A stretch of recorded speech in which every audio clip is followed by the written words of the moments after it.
Hello everyone, कैसे हैं आप लोग। आई होप आप अच्छे होंगे। तो आप सभी का बहुत बहुत स्वागत है हमारे यूट्यूब चैनल पे कौटिल्या स्टडी IQ में। तो चलिए आज का सेशन हम लोग शुरू करते हैं और सेशन बिल्कुल ही छोटा होगा। एक इन्फॉर्मेशन मैं आपको दे दूं कि अगर आप BPSC या अन्य कोई सिविल सर्विसेज की तैयारी कर रहे हैं तो आपके लिए ये चैनल काफ़ी महत्वपूर्ण है। यहाँ से आपको काफ़ी बेनिफिट हो सकता है। तो आज हम शुरू कर रहे हैं आधुनिक भारत का इतिहास स्पेक्ट्रम की हेल्प से, और इसमें वन लाइनर हम लोग करेंगे। वहाँ से जो प्रमुख वन लाइनर होंगे जो आपके एग्ज़ाम के लिए और ख़ास करके जो आपके PT एग्ज़ाम के लिए काफ़ी इंपॉर्टेंट होगा। तो इसलिए हमारे चैनल के साथ जुड़िए। BPSC 67th का वैकेंसी आने जा रहा है, बस जुलाई के लास्ट तक वैकेंसी आ जाएगी। तो इसलिए अभी से बढ़िया से तैयारी शुरू कर दीजिए। और ये बिल्कुल आपको सिर्फ लूसेंट या फिर और कोई वन लाइनर बुक पढ़ने सिर्फ नहीं होगा, आपको स्पेक्ट्रम को पढ़ना पड़ेगा और स्पेक्ट्रम से वन लाइनर को आपको चूज करना पड़ेगा और उसका थॉरो आपको कंसेप्ट के लिए उस बुक को पूरा पढ़ना पड़ेगा। तो मैं यहाँ आपको थोड़ा सा हेल्प के तौर पे मैं इसका ऑब्जेक्टिव आपको करा दूंगा डे बाई डे, ठीक है ना, एक पेज, ठीक है। क्योंकि मेरे पास भी समय की कमी होती है तो इस वजह से मैं आपको ज़्यादा कंसेप्ट तो अभी नहीं करा पाऊँगा, लेकिन वन लाइनर जो उससे बनेगा वो मैं आपको करा दूँगा, ठीक है।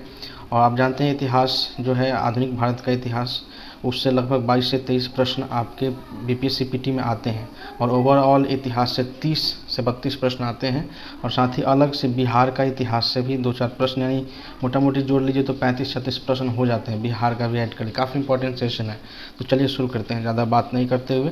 देखिए, उदारवादी चरण और प्रारंभिक कांग्रेस, ये था 1858 से 1906 का दौर, ठीक है। लॉर्ड लिटन द्वारा इंडियन सिविल सर्विस में प्रवेश की न्यूनतम आयु सीमा 21 वर्ष से घटाकर 19 वर्ष कर दिया गया था 1876 में, ठीक है ना। दिल्ली दरबार का आयोजन 1877 में हुआ था और वर्नाक्यूलर प्रेस एक्ट 1878 में, ठीक है ना। और ये 1877 वाला जब दिल्ली दरबार हुआ था उस समय भीषण अकाल पड़ा हुआ था और उस समय ये हुआ था। तो ये सब मेनली क्या है कि ब्रिटिश सरकार के खिलाफ विद्रोह क्यों हुए, उसका ये सब मुख्य कारण है। यहाँ की जनता में क्यों उबाल आ रही थी, तो ये सब कारण है कि 21 वर्ष से 19 वर्ष कर दिया गया उनके आयु को घटाकर ICS में। और दिल्ली दरबार का आयोजन हो रहा था कब, जब यहाँ भीषण अकाल पड़ा हुआ था, लोग बहुत सारे मरे थे। और वर्नाक्यूलर प्रेस एक्ट 1878 में आया था। ये सब याद रखने वन लाइनर है। शस्त्र अधिनियम 1878 में, इल्बर्ट बिल विवाद 1883 में लॉर्ड रिपन के समय आया था। और यहाँ से उनकी मंशा साफ हो गई थी कि वे लोग काले गोरों में भेद करते थे, ठीक है। और बंगाल में राजनीतिक आंदोलनों के सबसे पहले प्रवर्तक किनको माना जाता है, राजा राम मोहन राय को, ठीक है ना। 1836 में बंग भाषा प्रकाशक सभा का गठन किया गया। जुलाई 1838 में जमींदारी एसोसिएशन, जिसे लैंड होल्डर्स एसोसिएशन, उसका गठन किया गया। जमींदारी एसोसिएशन भारत की पहली राजनीतिक सभा थी। देखिए, ये सब क्वेश्चन बनेगा आपको, यूनिक क्वेश्चन है जो आपको बाकी अदर बुक में नहीं मिलेगा, स्पेक्ट्रम में ही आपको मिलेगा। और साथ ही जिसने संगठित राजनीतिक प्रयासों का शुभारंभ किया, ठीक है। तो क्वेश्चन ये इस प्रकार से भी आ सकता है। जमींदारी एसोसिएशन ने ही सर्वप्रथम संवैधानिक प्रदर्शन का मार्ग अपनाया। ध्यान रखिएगा, 1843 में बंगाल ब्रिटिश इंडिया सोसाइटी बनाई गई। 1851 में जमींदारी एसोसिएशन और ब्रिटिश इंडिया सोसाइटी का विलय हो गया और एक नई संस्था यहाँ पे बनती है जिसका नाम है ब्रिटिश इंडिया एसोसिएशन। 1866 में दादा भाई नौरोजी ने लंदन में ईस्ट इंडिया एसोसिएशन का,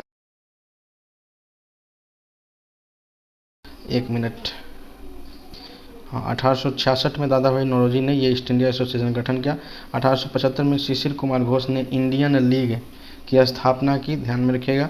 और शीघ्र ही ये जो इंडियन लीग था इसका नाम बदल दिया गया 1876 में और ये इंडियन एसोसिएशन ऑफ कलकत्ता नाम इसका हो गया, ठीक है। और साथ ही इसकी स्थापना 1876 में हुई और इसके प्रमुख नेता थे सुरेंद्र नाथ बनर्जी और आनंद मोहन बोस। और इस संस्था का बहुत सारा शाखा खुला, बंगाल में भी, बंगाल से बाहर भी। और इसमें चूँकि गरीब लोगों को जो मध्यम और निम्न मध्यम क्लास में थे तो उनको आकर्षित करना था, तो इसलिए इस संस्था में से जुड़ने का शुल्क जो था वो बहुत ही कम रखा गया था। तो ठीक है, आज का ये है कुछ पॉइंट्स, इसको आप याद रखिएगा। नेक्स्ट डे मैं आपके लिए कुछ अलग से पॉइंट लाऊंगा। साथ ही अभी विज्ञान यानी साइंस में और दूसरे अन्य सब्जेक्ट का भी मैं वीडियो आपको इस पर डालूंगा, ठीक है। चलिए, तो बहुत बहुत धन्यवाद। वीडियो कैसा लगा, ये बहुत ही इंपॉर्टेंट वीडियो है, इतना आपको कोई नहीं बताएगा, इसलिए वीडियो को ज़रूर लाइक कर दीजिए, शेयर कर दीजिए और कमेंट भी कीजिए, ठीक है। बहुत बहुत धन्यवाद हमारे साथ जुड़ने के लिए। चैनल को सब्सक्राइब कीजिए।